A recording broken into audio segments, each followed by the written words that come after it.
Baada ya kushindwa kufanyika kwa mechi ya watani wa jadi Yanga dhidi ya Simba kwenye uwanja Mkapa jijini Dar es Salaam, kuna mengi yamezungumzwa na yanaendelea kuzungumzwa, ambayo mwisho wa siku bila shaka mamlaka zinazoshughulikia mpira wa miguu zitakuja kupata jawabu la kina ambalo litawezesha pande zote mbili kuridhia na hatimaye kuwa na mustakabali mwema wa ligi yetu. Lakini tukiachana na hayo, ni kwamba kuna wachezaji wawili ambao pengine mechi hii ingefanyika halafu angekosekana. Bila shaka kuna uhondo fulani hivi mashabiki wa mpira wa miguu hususan wa klabu hizi mbili, Yanga wenyeji na Simba, wangeukosa uhondo huo.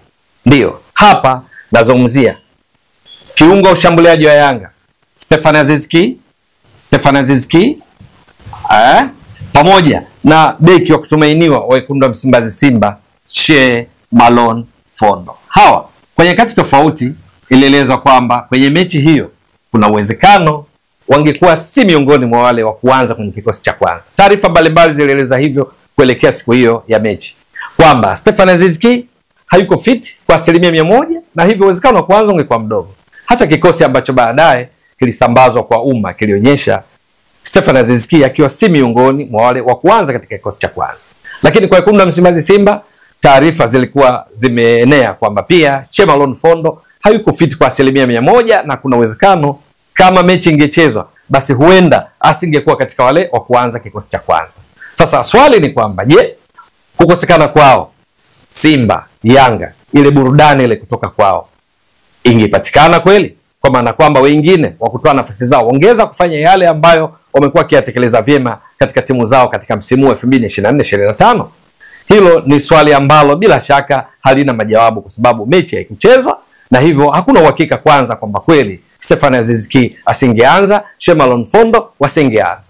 Lakini cha kukumbuka tu ni juu ya yale ambayo yameshafanywa na wachezaji wawili katika msimu wa 2024-2025 na kusaidia kwa kiasi kikubwa timu zao kuwa kwenye msimamo wa ligi kuu Tanzania bara kuwa top 2. Yanga inaongoza ligi, tunafahamu, baada ya kucheza mechi 22 Yanga imefikisha pointi 58 na ndio inayoongoza pale juu kileleni mwa msimamo wa ligi kuu Tanzania bara. Lakini wekundu wa Msimbazi Simba baada ya kucheza mechi 21 wao wana pointi 54, wako nafasi ya pili kwenye kutoka kileleni mwa msimamo wa ligi kuu Tanzania bara nyuma ya Yanga. Lakini pia kwenye mabao Yanga wamefunga mabao 58, ndio timu iliyofunga mabao mengi. Simba imefunga mabao 46, ndio timu ya pili kwa kufunga mabao mengi. Lakini kwenye ulinzi Simba ndio timu iliyoruhusu mabao machache zaidi, kwa sababu imeruhusu goals ambazo Simba wameruhusu ni mabao 8 tu, huku wao wamefunga mabao 46. Ndio timu iliyoruhusu mabao machache kuliko timu zote miongoni mwa timu za ligi kuu Tanzania bara mpaka sasa kwenye msimamo wa ligi kuu Tanzania bara. Lakini Yanga kwenye mabao wamefunga 58, lakini wameruhusu mabao 9. Kwa lugha nyingine, Yanga na ndio timu ya pili kwa kuruhusu mabao machache baada ya Simba. Hivyo mechi hii kama ingechezwa kungekuwa na burudani nyingi, lakini mojawapo ni katika eneo hili la kushambulia na kuzuia. Sasa kwenye kushambulia ndiko ambako anapatikana Stefan Aziz Ki kwenye mfumo wa baada ya golikipa kuwa na walinzi 4, viungo wale ukabaji, viungo 3 ushambuliaji na mshambuliaji kinara mmoja. Stefan Aziz Ki upatikana eneo hili akiwa nyuma ya mshambuliaji kinara. Kwenye wale viungo 3 ushambuliaji, yeye anakuwa katikati nyuma ya mshambuliaji kinara, ingawa cheza yake humfanya ende kushoto, ende kulia au kati, na ndiye mpigaji mashuti mkuu wa Yanga. Lakini kwenye ligi kuu Tanzania bara mpaka sasa yeye ndiye aliyepiga mashuti mengi zaidi kuliko mchezaji yoyote ndani ya Yanga, ndani ya klabu nyingine zote za ligi kuu Tanzania bara. Kwa sababu hiyo unaweza kaona kwamba ni kweli kuna maumivu ya kutofanyika kwa mechi hii. Lakini wakati mwingine wanasema blessing in disguise, kwamba mechi imekosekana, lakini Stefan Aziz Ki anayo fursa sasa. Kama mechi hii itarudiwa, nasema kama itarudiwa, maana yake kuna taarifa tofauti kutoka Yanga, kutoka mamlaka juu ya kurejewa kwa mechi hii. Lakini kama itarudiwa, maana yake Stefan Aziz Ki huenda sasa akawafiti kuanza kikosini, na hivyo watazamaji wa mpira wa miguu, mashabiki wa Yanga, wapenzi wa mpira wa miguu wenye kufuatilia mwenendo wa ligi yetu watapata burudani tosha kutoka kwa Stefan Aziz Ki, mchezaji wa kimataifa kutoka Burkina Faso, mgongoni namba 10, kwa sababu matarajio ni kwamba mpaka wakati huo atakuwa fit, huwa tayari kuanza kikosini, kutegemeana na mipango kazi ya mwalimu Hamdi Bilud wa Yanga.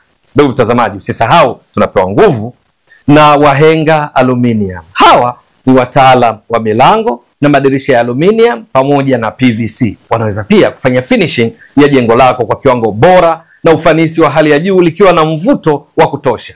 Wanapatikana jijini Dar es Salaam, lakini huduma zao wanaweza kukufikishia popote ulipo nchini Tanzania na nje ya Tanzania. Cha msingi tu wasiliana nao kupitia nambari za simu unaziona hapo ili kuona namna gani unaweza kupata huduma bora za milango, madirisha ya aluminium na PVC na pia kumaliziwa jengo lako. Na kubwa zaidi, wanayo huduma ya kuwezesha kumaliziwa jengo lako, kufanyiwa finishing, halafu ukawalipa kidogo kidogo. Mwasilishaji wako ni mimi Ramadhani Mbwaduke almaarufu kama Mzee wa Data. Shukran jazilan.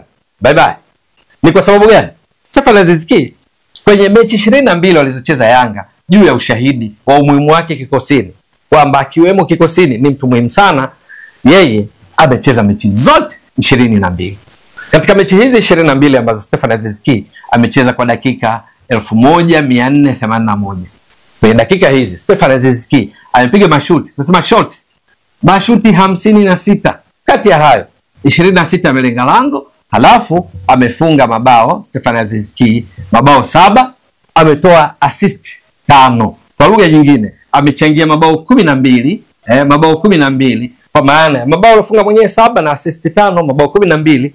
Yanga amefunga mabao 58. Kwa 12 katika 58 ukizidisha kwa 100 unagundua hapa Stefan Aziz Ki amechangia mabao kwa 21% miongoni mwa mabao yote waliofunga Yanga msimu huu, na hiyo kuwa na mchango mkubwa wa kuiwezesha Yanga kuwa kileleni mwa msimamo wa ligi kuu Tanzania bara na kuwa na mwenendo mzuri kuelekea kutaka kutetea taji lao la ligi kuu Tanzania bara kwa mara ya 4 mfululizo. Huyu ni Stefan Aziz Ki ambaye mchango wake unauona kwa namna. Msimu uliopita ndiye alikuwa mfungaji bora katika ligi kuu Tanzania bara akifunga mabao 21, lakini pia akitoa assist 8, akichangia mabao 29 kati ya mabao 71 aliyofunga Yanga.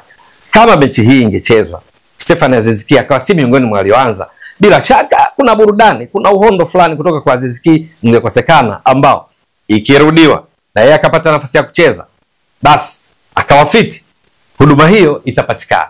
Blessing in disguise. Yani ni matatizo ambayo hata hivyo yana neema zake pale ambapo atakuwa fit pindi mechi ikirudiwa. Nadhani imeeleweka vizuri. Lakini Shemalon Fondo yeye ni miongoni mwa wale wanaoifanya Simba iwe ndio timu yenye ukuta imara zaidi katika ligi kuu Tanzania bara mpaka sasa, kwa sababu kwenye mechi zao 21 Simba 21 games Simba imeruhusu mabao 8 tu. Kwa lugha nyingine, kwenye mechi 21 hapa tunazungumzia dakika 1890. Halafu Simba kuruhusu mabao 8, maana yake kwa wastani Simba inaruhusu bao moja kila baada ya dakika 236 na sekunde 15. Hiki ni kiwango cha juu cha uimara cha ulinzi katika timu, na hivyo kuifanya Simba kuwa ndio timu yenye ukuta mgumu zaidi kufikia sasa katika ligi kuu Tanzania bara. Lakini pia ukilinganisha na timu zote kwenye ligi kuu 10 bora barani Afrika, Simba inashika nafasi ya 3, kwa sababu namba 1 kwa kuwa na ukuta imara zaidi ni TP Mazembe iliyocheza mechi 17 dakika 1530 imeruhusu mabao 5, inaruhusu bao kila baada ya dakika 306. Halafu kuna US Monastir ya Tunisia ambayo imecheza mechi 24 dakika 2160 imeruhusu mabao 9, wastani wa kuruhusu bao moja kila baada ya dakika 240. Halafu ya 3 inakuja Simba inayoruhusu bao kila baada ya dakika 236 na sekunde 15. Wanaoiwezesha Simba kuwa na ukuta imara namna hii ni pamoja na Shemalon Fondo, mchezaji wa kimataifa kutoka Kameruni. Yeye katika mechi 21 alizocheza Simba, Shemalon Fondo yeye amecheza mechi 19, yani 19 kati ya 21, kuonyesha namna gani amekuwa mchezaji muhimu sana. Dakika alizocheza Shemalon Fondo ni dakika 1640. Katika jukumu lake la kuzuia, bado tunatambua Shemalon Fondo kwenye kushambulia pia yuko vizuri kuisaidia timu yake kupata mabao. Simba na mabao 46, yeye amefunga mabao 2 baada ya kupiga mashuti 7, 4 yamelenga lango. Lakini hilo sio jukumu lake mama. Tukimwangalia kwenye ulinzi, Shemalon Fondo unamkuta kwenye zile zinaitwa defensive actions, matukio ya kiulinzi kwa mchezaji. Shemalon Fondo excellent, anafanya vizuri sana, kwa sababu kipimo kimoja hapo ni tackling. Shemalon Fondo katika mechi hizi 19 amefanya tackling 5 kwa mafanikio, kuingia uvunguni mwa wapinzani, kuchukua mpira bila kusababisha madhara.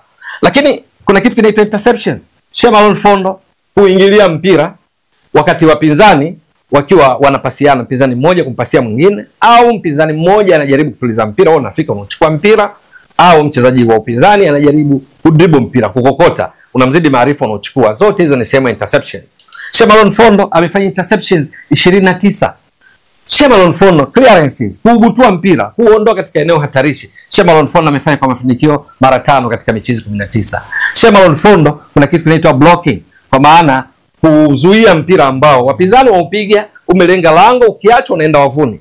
Yeye kwa sababu ya uwezo wake ku anticipate, kukadiria miondoko ya mpira kutoka kwa wapinzani, amekuwa akifanya blocking vizuri sana. Blocking hufanywa na kiungo chochote cha mwili isipokuwa mikono. Mabeki au wachezaji wanapozuia, wakati mwingine wanajirusha kwa kulala chini, kuzuia mpira kwa mgongo, kwa tumbo, kwa kichwa, miguu, goti, vyovyote vile alimradi kuinusuru timu. Sasa Shemalon Fondo katika jukumu hili linaloashiria pia kujituma sana kwa ajili ya kuifia timu, amefanya kwa mafanikio mara 11. Ukiangalia hapa, hizi tunaita defensive actions. Defensive actions, matukio ya kiulinzi. Kwenye mechi 19, Shemalon Fondo amefanya kwa mafanikio mara 50. Mipira ya chini tunasema ground jewels, Shemalon Fondo amefanya mara 8 kwa mafanikio. Lakini kuna mipira ya juu tunasema aerial jewels. Aerial jewels, Shemalon Fondo amefanya mara 44 kwa mafanikio. Ndugu mtazamaji wa Mbwaduke Stats Sport Next Level, lakini kabla ya kuendelea, ndugu mtazamaji wa Mbwaduke Stats Sport Next Level, sisi tunapewa nguvu kubwa na mabasi ya Jada Luxury Coach. Haya ni mabasi yanayotoa huduma kati ya jiji la Dar es Salaam, Moshi mpaka Arusha, lakini pia kutoka Arusha, Moshi mpaka Dar es Salaam.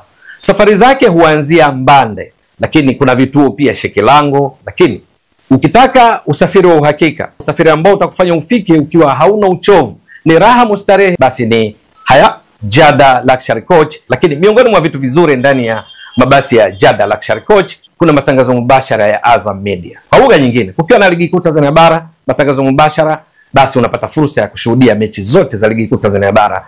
Lakini kubwa lingine ni kwamba Jada Luxury Coach wanatoa huduma ya usafiri wa mizigo na vifurushi.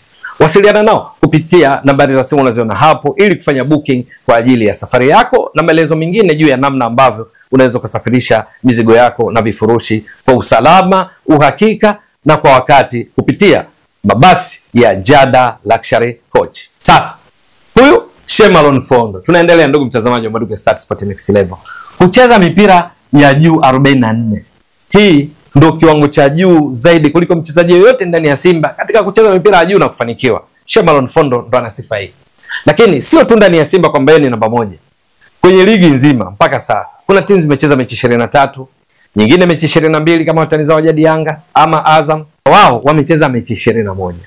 Lakini Shemalon Fondo, wachezaji wote katika ligi kuu Tanzania bara kwenye kuwini, kufanikiwa mipira ya juu, Shemalon Fondo anashika nafasi ya pili, sababu namba 1 kwa mipira ya juu ni Laurian Makame wa Fountain Gate, ambaye yeye amecheza kwa mafanikio mpira ya juu mara 56.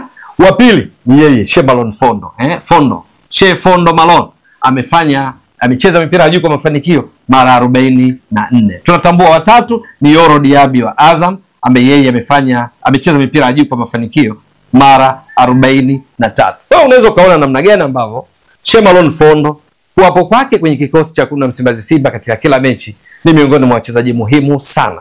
Anaungana vyema na pacha wake kiulinzi pale katikati, nazungumzia Abdulrazak Hamza, ambaye yeye ndani ya Simba ndo wa pili kwa kucheza mipira ya juu akiwa amecheza mipira 26. Yaani Shemalon Fondo 44, Abdulrazak Hamza 26. Watatu Shomari Kapombe kacheza mipira 15 ya juu. Unaweza kaona Shemalon Fondo amekuwa juu mno katika kucheza mipira ya juu ndani ya Simba. Sasa yeye na Abdulrazak Hamza na Shomari Kapombe na Mohamed Hussein Shabalala, kipa wao Musa Pimpin Kamara, viungo wao wa ukabaji pale tunazungumzia Fabrice Luamba Ngoma, tunazungumzia Yusuf Kagoma, Agustino Kejefa, Muzamiru Yasini na wengineo, wameifanyia Simba kuwa na ulinzi imara sana, na ndio maana ni timu iliyoruhusu mabao machache kuliko zote katika ligi kuu Tanzania bara. Ni timu namba 3 kwa kuwa na ukuta imara barani Afrika, miongoni mwa ligi kuu 10 bora barani Afrika kama nilivyotoka kueleza. Kuwakosa Shemalon Fondo, kumkosa Stefan Aziz Ki katika mechi ya dabi, wewe kuweza? Ndugu mtazamaji wa Mbwaduke Stats Sport Next Level, endelea kuunga mkono channel hii kwa kuhakikisha kama una subscribe, una comment, una like na kushare. Lakini kabla ya kumaliza, nikukumbusha kwamba sisi tunaungwa mkono kwa kiasi kikubwa na shule ya msingi na awali ya Sheikh Hatihisa Islamic Seminary iliyopo Magomeni Mapipa jijini Dar es Salaam. Ni shule ambayo mchepo wake na Kiingereza, ada ni nafuu sana na hulipwa kwa awamu. Wasiliana nao kupitia nambari za simu unaziona hapo ili kijana wako aweze kujiunga na shule hii kuanzia elimu ya awali, darasa la kwanza, la pili mpaka la 7. Lakini pia ukijua kwamba ni shule ambayo inapatikana Magomeni Mapipa jijini Dar es Salaam kwenye mikutano ya barabara za Rashid Kawawa na Morogoro. Mwasilishaji wako ni mimi Ramadhan Mbwaduke almaarufu kama Mzee wa Data. Shukran jazilan. Bye bye.